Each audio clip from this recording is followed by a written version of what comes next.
It's the Bible's fault. The reason that most people believe that Canaan was only inhabited by Jewish people or people who worshiped Yahweh in one particular way is because the inverted history. And what I mean by inverted history is when the dust settles, all you have to do is erase a few lines, reword some things, add some text in order to fit your narrative. So in the first century, Canaan was inhabited by so many different influences, not just people, but influences that were coming from Persia, from Rome, from the Mediterranean, from the north in Assyria, from the south in Egypt. Canaan was like a cultural hub. So many ideas floating around. In Jesus' time, during the first century, there were so many sects that were vying for authority. And they did not like each other. They were taking each other out, which is one of the reasons that Jesus became a refugee as a child. Let's sidetrack to the Elephantine Papyri for just a second. So that was written somewhere in the 4th, possibly 5th, but let's just say 4th century BCE, and its communications between the Jewish people who lived on the island of Elephantine to those who were in authority in Jerusalem.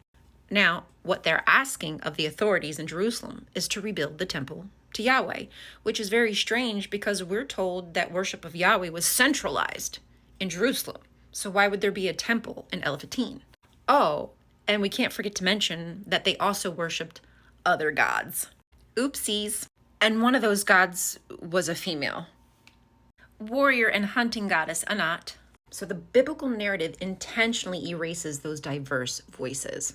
It's a testament to the fact that Judaism has never been a monolith, and neither has Canaan been. In the first century, worship of El and Baal were still very popular. It wasn't just Yahweh. And according to the New Testament, if you believe that it's about Jesus and his words and actions, you know, I mean, you can believe what you want to believe, but if you believe it to be true, he is always out and about with the Gentiles, healing and preaching. What, they're not allowed to live and exist in Canaan now?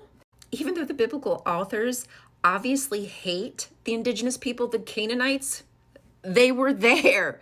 The fact that they write pejorative stories proves that they were there. How do we just overlook that? And please do not for a second think that I am not just as pissed off as you are about what happened to the temple and to the Jewish people. That fucking shit is horrible. Occupation sucks. But every person in Canaan suffered, not just one group. You cannot just erase people because it doesn't fit your narrative. And you cannot erase people just because they're not worshiping your God the way you want them to. That's fucking ridiculous. Long story short, that inverted history does not only hurt Canaanites, it hurts Jewish people as well because it erases those voices who deserved to exist and should not have been snuffed out simply because they didn't worship Yahweh the elitist way. And yeah, I've seen the data and it makes absolute sense because it was never a land without people. If anybody watching has enjoyed this video, this is about somebody who is just like a goddess because she is very powerful and helped save her entire family, but she still needs us to support her.